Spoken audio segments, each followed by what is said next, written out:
Well, it's great to be back out at work this morning. I'm here with Joan out at Little Prince. Funny seeing you here today, Ryan. Amazing.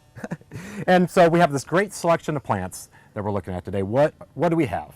These are Arctostophilus, otherwise known as Manzanita. And something fun about these plants is right next door, we have the North Willamette Research and Extension Service. And they did a trial and just planted a bunch of these plants and left them to Mother Nature. And they let them go for years.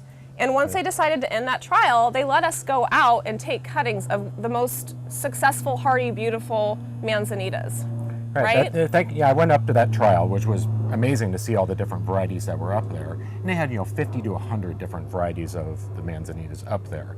And so, our collection that we have down here, what were kind of the deciding factors that we had on what we got to choose from? Right. So there was a lot that were, we chose ones that tend to be more disease resistant and ones that tend to grow better here in the Northwest. Right? Mm-hmm. So you think of, the Manzanitas as being in more central Oregon, and a lot of people don't realize that you can grow them here in the valley. Right, there's a lot, zone 2 to zone 10, there's a Manzanita for you.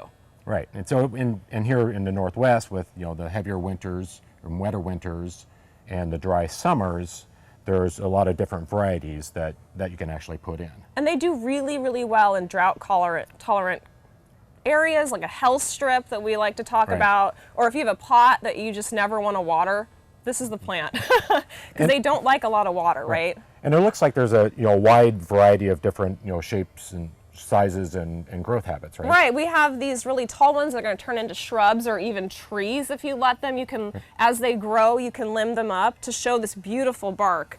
They're known for this peeling bark, which is just gorgeous, and these beautiful urn-shaped flowers. I mean, hummingbirds will even go to these, you guys. And it looks like you have some of them are blooming pink and some are white. So this time of year, it's kind of nice to have that additional color in the garden. Right, and this would even be a ground cover, right?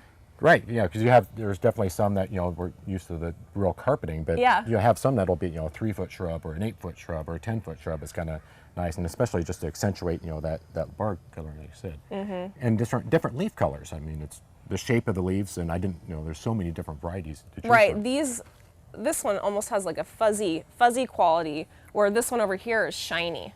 And something else that's kind of fun is the leaves grow perpendicular to the sun, so they're at an angle rather than flat up and down. So it's a little bit of a different habit than you would normally see. So it looks like there's a ton of different varieties to go. So if people are interested, where can they go to find these? Well, go to your local garden center and look for the crowned frog, or you can go to our website. We have a great garden center finder. You just type in your zip code and it shows you the nearest garden center, or you can purchase them from our website, littleprinceplants.com. So if you want more information, go to Little Prince website, or you can go to gardentime.tv and we'll click you over.